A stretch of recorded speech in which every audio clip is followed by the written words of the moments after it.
Did our Messiah partake of a Passover, or the Last Supper, or the New Covenant meal?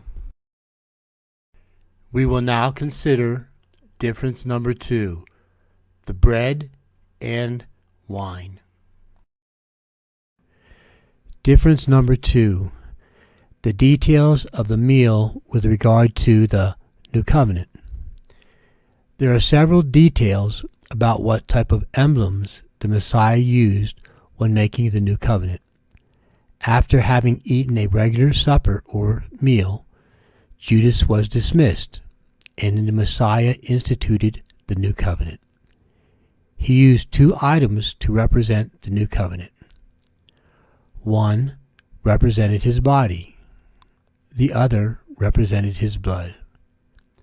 Due to the fact that the meal was only one day before the Passover, it is commonly believed that the bread was unleavened. The use of unleavened bread was mandatory for the Passover. The day before Passover, the Jews could probably eat a regular meal. The meal would have included many things. Bread and wine would probably be part of the main course in those days. Even during Jewish holidays, bread called challah in Hebrew, the challah is a special Jewish braided bread eaten on Sabbath and Jewish holidays. Here is a picture of a challah sprinkled with sesame seeds. Next to this is a prepared Sabbath table with the challah in the foreground. And to the right is the temple priest replacing the shewbread each week. Ingredients and preparation. Most traditional Ashkenazi challah recipes use numerous eggs, fine white flour, water, sugar, yeast, and salt. But water challah made without eggs also exists. Modern recipes may replace white flour with wheat flour, oat, or spelt flour or sugar with honey or molasses. Israeli challah contains eggs or olive oil in the dough, as well as water, sugar, yeast, salt, honey, and raisins. It is topped with sesame seeds. Matthew 26:26. And as they were eating, Jesus took bread and blessed it, and brake it, and gave it to the disciples, and said, Take, eat, this is my body. Matthew 26:26 with Strong's Concordance. And as they were eating, Jesus took bread, G740, and brake it, and gave it to them, and said, Take, eat, this is my body. Luke 22:19. And he took bread, G740, and gave thanks, and brake it, and gave it unto them, saying, This is my body, which is given for you. This do in remembrance of me. John 13:18. I speak not of you all, but I know whom I have chosen, but that the scripture may be fulfilled. He that eateth bread 740 with me hath lifted up his heel against me. G740 is a Greek word. It is from G142. It means bread, a raised or a loaf, shoe bread loaf. G142 in Greek. It's a primary verb to lift, by implication to take up or away, figuratively to raise. The voice, keep in suspense, the mind, especially to sail away. By Hebrewism, compare H5375, to expiate sin, away with, bear up, carry up, lift up, loose, make to doubt, put away, remove, take, away, up. So the bread was raised bread. Matthew 26:23. And he answered and said, He that dippeth his hand with me in the dish, the same shall betray me. Mark 14:20. And he answered and said unto them, It is one of the 12 that dippeth with me in the dish. Matthew 26:23 in the Strong's Concordance. And he answered and said, He that dippeth, G 1686, his hand with me in the dish, the same shall betray me. G 1686 is Greek. It's from G 1722 and G 911. To whelm on, that is, wet, a part of the person, etc., by contact with a fluid, to dip. G 1722 in Greek is a primary preposition denoting fixed position in place, time, or state. That is, a relation of rest. G 911 in Greek is a primary verb to whelm, that is, cover wholly with a fluid. In the New Testament, only in a qualified or specific sense, that is, literally to moisten a part of one's person, or, by implication, to stain as with a dye, to dip. So it was bread that was dipped, not unleavened bread. It's hard to dip unleavened bread. When the temple still existed, there were laws set in place as far as using unleavened bread during the Passover and the bread that was in the temple. Leviticus 24:5. And thou shalt take fine flour and bake 12 cakes. H2471. Therefore, 2/10 deals shall be in one cake. H2471. Chala from H2490. A cake, as usually pronounced, cake. Shewbread equals showbread in Hebrew. It literally is a bread of the presence. In the King James Version, shewbread, in a biblical or Jewish context, refers to the cakes or loaves of bread which were always present on the specifically dedicated 2 crown tables in the temple in Jerusalem as an offering to God. An alternative and more appropriate translation would be presence bread, since the Bible requires that the bread be constantly in the presence of God. Exodus 25:30. It is also mentioned in Matthew 12:4. Within the Torah, the shewbread is mentioned exclusively by the priestly code and holiness code. But certain sections of the Bible, including the book of Chronicles, the books of Samuel, and the book of Kings, also describe the aspects of them. In the holiness code, the shewbread is described as 12 cakes or loaves baked from fine flour, arranged in 2 rows or piles on a table standing before God. Each loaf or cake was to contain 2 omers of flour. Leviticus 24:5-6. The biblical regulations specify that cups of frankincense were to be placed upon the rows of cakes, and the Septuagint, but not the Masoretic text, states that salt was mixed with the frankincense. The frankincense, which the Septuagint refers to as an animisic, a hapax legimen, constituted a memorial, having been offered upon the altar to God. Leviticus 24:7-9. According to the book of Chronicles, the Cohabite clan had charge of the baking and setting in order of the bread, suggesting that there were secret extra requirements in preparing the bread, known only to the Cohabites. Since leavened products were prohibited from the altar, and the cakes or loaves are not described as being offered upon it, it is possible that the shewbread was leavened. However, as they were carried into the inner part of the sanctuary, it is highly probable that they were unleavened. No one knows the answer, but the loaf sopped at the New Testament, At Matthew 26, Mark 14, and John 13 say it was a raised loaf.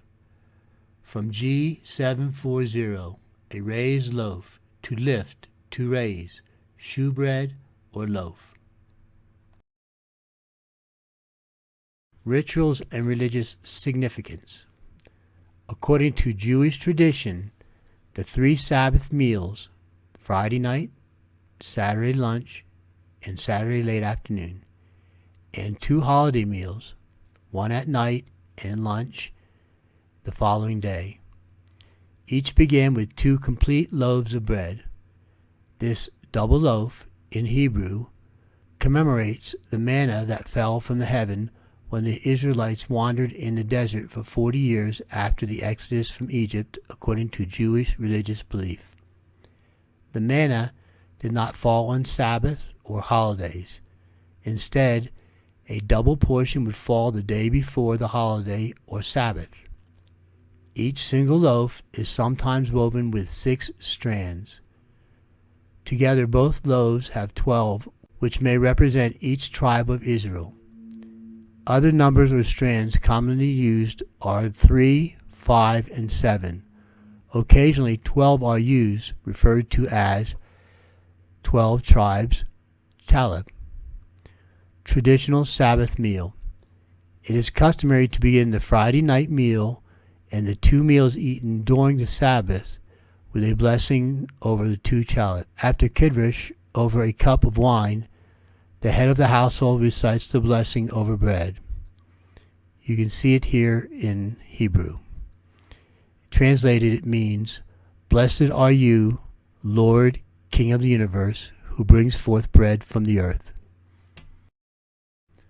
The bread simply represents his flesh. In all the following scriptures, the word bread is used for G740.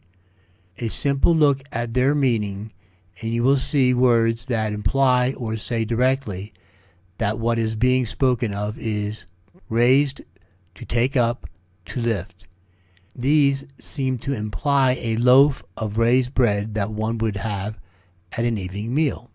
G740 from G142, bread as raised or a loaf, shew, bread, loaf. G142, a primary verb to lift, by implication to take up or away, figuratively to raise the voice, to keep in suspense the mind, especially to sail away, that is, weigh anchor. By Hebraism, compare H5375, to expirate sin, away with, bear, up, carry, lift up, loose, make to doubt, put away, remove, take, away up. John 6:31. Our fathers did eat manna in the desert, as it is written, He gave them bread from heaven to eat. John 6:32. Then Jesus said unto them, Verily, verily, I say unto you, Moses gave you not that bread from the heaven, but my Father giveth you the true bread from heaven. John 6:33. For the bread of God is he which cometh down from heaven, and giveth life unto the world. Verse 34. Then said they unto him, Lord, evermore give us this bread. Verse 35. And Jesus said unto them, I am the bread of life. He that cometh to me shall never hunger, and he that believeth on me shall never thirst. Verse 36. But I said unto you, that ye also have seen me, and believe not. Verse 41. The Jews then murmured at him, because he said, I am the bread which come down from heaven. Verse 48. I am the bread of life. Verse 50. This is the bread which cometh down from heaven, that a man may eat thereof, and not die.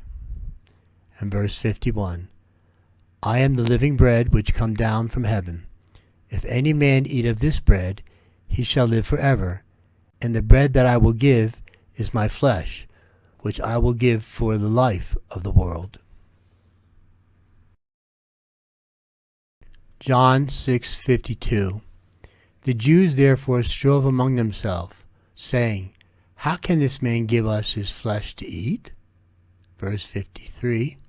Then Jesus said unto them, Verily, verily, I say unto you, except ye eat the flesh of the Son of Man, and drink his blood, ye have no life in you. Verse 54. Whosoever eateth my flesh, and drinketh my blood, hath eternal life, and I will raise him up at the last day. Verse 55. For my flesh is meat indeed, and my blood is drink indeed. Verse 56. He that eateth my flesh and drinketh my blood dwelleth in me, and I in him. Verse 57. As the living Father hath sent me, and I live by the Father, so he that eateth me, even he shall live by me. And verse 58. This is that bread which came down from heaven, not as your fathers did eat manna, and are dead. He that eateth of this bread shall live forever. Wine or fruit juice. There seems to be some concern over the use of wine. Although Matthew, Mark, Luke, and John did not mention what was in the cup, as explained, since this was a meal, it was probably wine. Paul in 1 Corinthians says that many were drunk at the meal, so there was wine at the meal.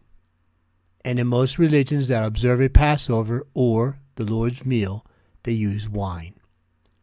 1 Corinthians 11:20.